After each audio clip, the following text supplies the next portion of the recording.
Hello friends, हम लोग liquidation का चैप्टर सीख रहे हैं। तो आज के इस वीडियो में हम लिक्विडेशन का एक सम देखेंगे। तो देखो आपकी स्क्रीन के ऊपर सबसे पहले सम समझ लेते हैं ठीक है, इसके बाद उसका कैलकुलेशन पे जाते हैं। ABC limited went into voluntary liquidation on 31 March 2023। Balance sheet on the date was as under. देखो बैलेंस शीट दिया है, बैलेंस शीट में शेयर होल्डर्स फंड में सबसे पहले शेयर कैपिटल दिया है। शेयर कैपिटल में आप देखोगे तो ए और बी दो टाइप्स के इक्विटी शेयर्स है। उसके बाद प्रेफरेंस शेयर भी दिया गया है, नॉन करंट लायबिलिटीज़ है, करंट लायबिलिटीज़ है। उसके बाद एसेट्स, एसेट में फिक्स एसेट, टेंजिबल इनटेंजिबल दोनों दिया है।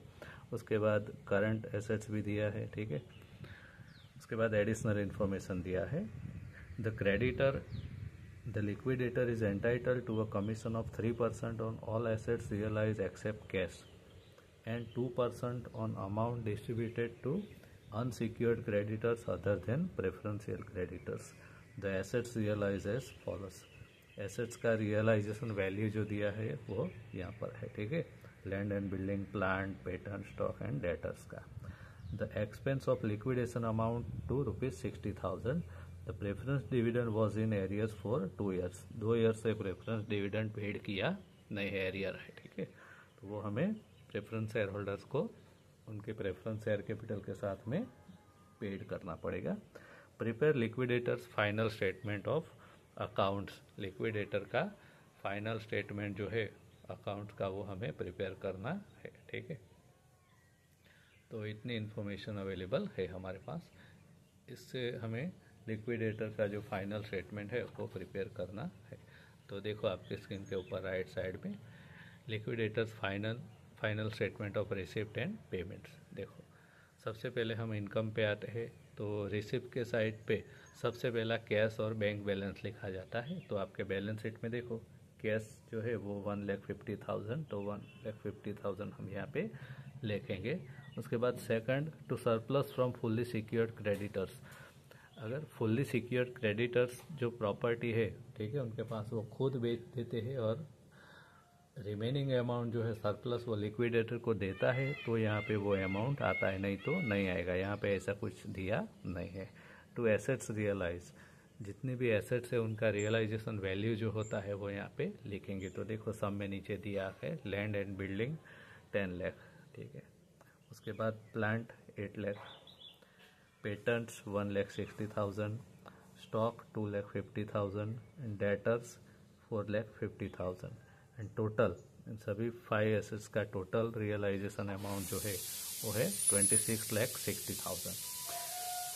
तो इनकम या रिसिप्ट साइड पे इतना ही आएगा। उसके बाद पेमेंट्स में सबसे पहला होगा फुल्ली सिक्योर्ड क्रेडिटर्स। तो आपके बैलेंस शीट में लायबिलिटीज़ में देखो, नॉन करंट लायबिलिटीज़ में मॉर्गेज लोन दिया है अगेंस्ट लैंड एंड बिल्डिंग, यानी लैंड एंड बिल्डिंग के सामने हमने लोन लिया है, ठीक है, 2,50,000 का।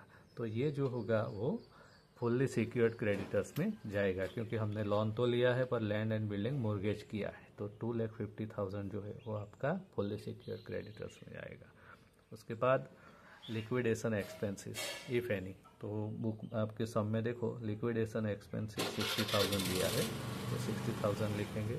उसके बाद लिक्विडेटर्स रेम्यूनरेशन, लिक्विडेटर्स को कितना रेम्यूनरेशन मिलना चाहिए। तो लिक्विडेटर्स का रेम्यूनरेशन भी बैलेंस शीट के नीचे दिया है। देखो liquidator is entitled to a commission of 3% on all assets realise except cash, ठीक है। कैश के अलावा जितना भी एसेट्स का रियलाइजेशन वैल्यू है उसका 3% उसको रेम्यूनरेशन देना है। तो कैश को लेना नहीं है, कैश के अलावा जो एसेट्स रियलाइज किया है आपने उसका टोटल कितना है 26,60,000, उसका 3%। तो देखो ऑन एसेट्स 26,60,000 का 3% 79,800। उसके बाद अनसिक्योर्ड पे भी देना है, देखो बोला है and 2% on amount distributed to unsecured creditors other than preferential creditors. Preferential को नहीं देना है बट अनसिक्योर्ड को देना है। तो जब भी अनसिक्योर्ड क्रेडिटर्स का अमाउंट आएगा उस पर हम देंगे। उसके बाद प्रेफरेंशियल क्रेडिटर्स, तो सब में देखो प्रेफरेंशियल क्रेडिटर्स कितना है 75,000, तो 75,000 लिखेंगे। उसके बाद डिबेंचर होल्डर्स, डिबेंचर होल्डर्स को क्या देना होता है, डिबेंचर्स का अमाउंट। तो सब में देखो 5% डिबेंचर्स 5 लाख, तो 5 लाख रुपया डिबेंचर्स का होता है। उसके ऊपर कोई इंटरेस्ट है आउटस्टैंडिंग, तो सब में देखो करंट लायबिलिटीज़ में दिया है आउटस्टैंडिंग इंटरेस्ट ऑन डिबेंचर्स 25,000, 25,000 देंगे। उसके बाद एडिशनल इंटरेस्ट, एडिशनल इंटरेस्ट का कैलकुलेशन कब करना है, जब आपको सब में एडिशनल इन्फॉर्मेशन में दिया होगा कि आपने सभी पेमेंट्स कौन से डेट को किया है। ये सब में ऐसा कोई डेट दिया नहीं है कि इस डेट को लिक्विडेटर ने पेमेंट किया है, तो एडिशनल इंटरेस्ट यहाँ पे नहीं आएगा। ठीक है, तो इनका टोटल आ जाएगा, डिबेंचर होल्डर्स को पे करना है 5,25,000। उसके बाद अनसिक्योर्ड क्रेडिटर्स, कोई बचा है तो देखो लायबिलिटीज़ के साइड पे क्रेडिटर्स दिया है, ये तो आपने पे कर लिया, क्रेडिटर्स है 4 लाख। ठीक है, तो 4 लाख जो क्रेडिटर्स है वो अनसिक्योर्ड में आएगा। ठीक है, अब अनसिक्योर्ड क्रेडिटर्स जो आ गए, अमाउंट मिल गया, तो उसके ऊपर लिक्विडेटर्स का रेम्यूनरेशन हमने पेंडिंग रखा था। देखो 4 लाख का 2% के हिसाब से 8,000, और इस तरह से लिक्विडेटर का टोटल रेम्यूनरेशन हो जाएगा 87,800। ठीक है, तो आपने कहाँ तक पे कर दिया, अनसिक्योर्ड क्रेडिटर्स तक पे कर दिया। अब कितना सरप्लस अमाउंट आपके पास रिमेनिंग पड़ा है उसका कैलकुलेशन करना है। तो देखो इनकम साइड पे, रिसिप्ट साइड पे 1,50,000 कैश है, और एसेट्स रियलाइज करके हमने 26,60,000 ले लिए। ठीक है, तो टोटल इनका हो जाएगा दोनों अमाउंट का 28,10,000। उसमें से हमने कितना पे किया, ठीक है, वेरियस पार्टीज को कितना पे किया, fully secured creditors, liquidator expenses, remuneration, preferential creditors, debenture holders and unsecured, यहाँ तक आपने कितना पे किया टोटल। तो total payments up to unsecured creditors 13,97,800, यहाँ तक का टोटल। ठीक है, तो ये सरप्लस अमाउंट हो गया आपका 14,12,200।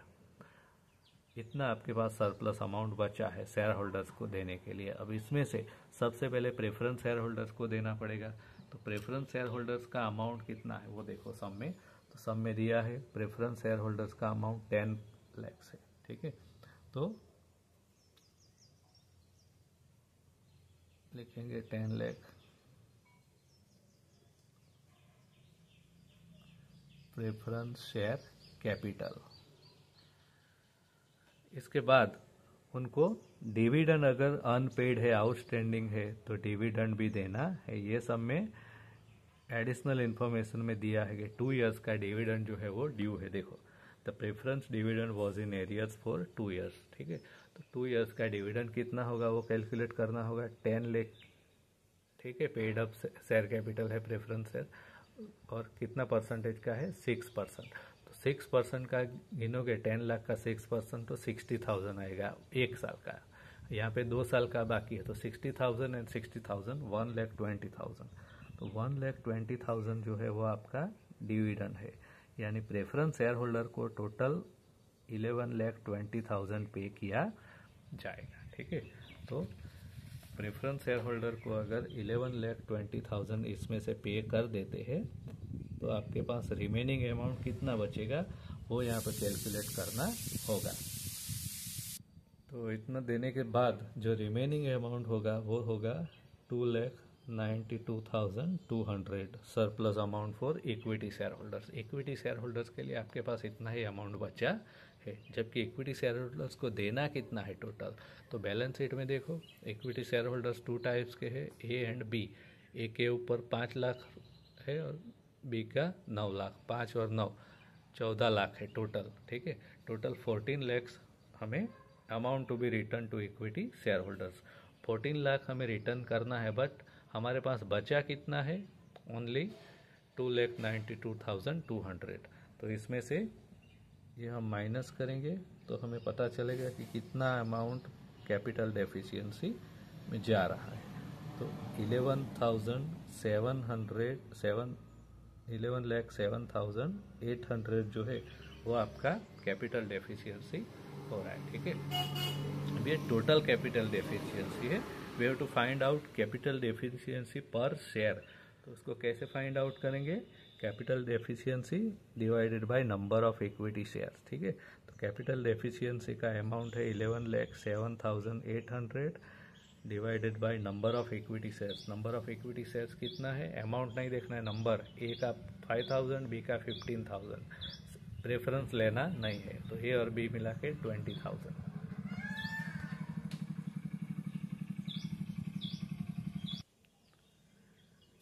सो पर शेयर कैपिटल डेफिशिएंसी जो आ रहा है वो 55.39 रुपीज़,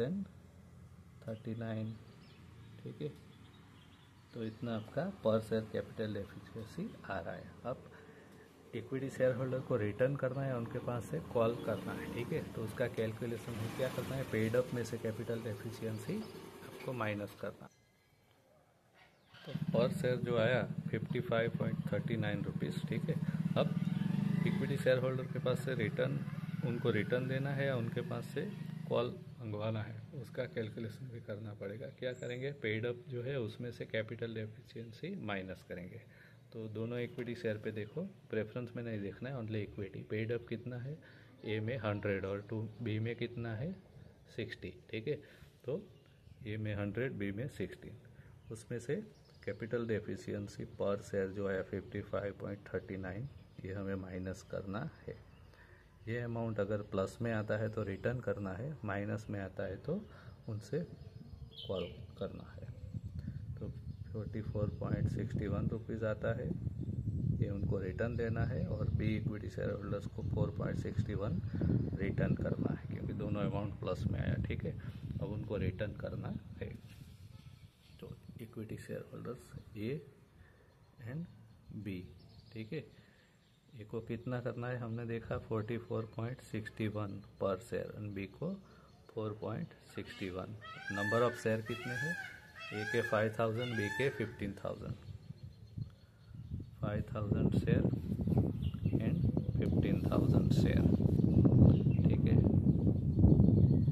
तो 5,000 शेयर इतने हिसाब से गिनेंगे 44.61 के हिसाब से, तो जो अमाउंट आता है वो हम इनको दे देंगे। तो ये अमाउंट जो आ रहा है आपका 2,23,050, ये ए इक्विटी शेयर होल्डर को रिटर्न करना है। और बी को कितना देना है, तो 15,000 शेयर का 4.61 के हिसाब से अगर गिनेंगे तो 69,150 रुपीज़, ठीक है।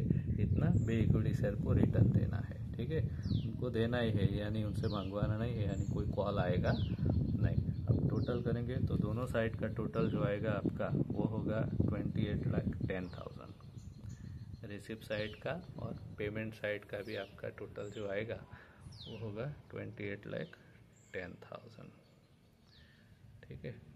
तो इस तरह से आपका लिक्विडेटर का फाइनल स्टेटमेंट रेडी हो जाएगा।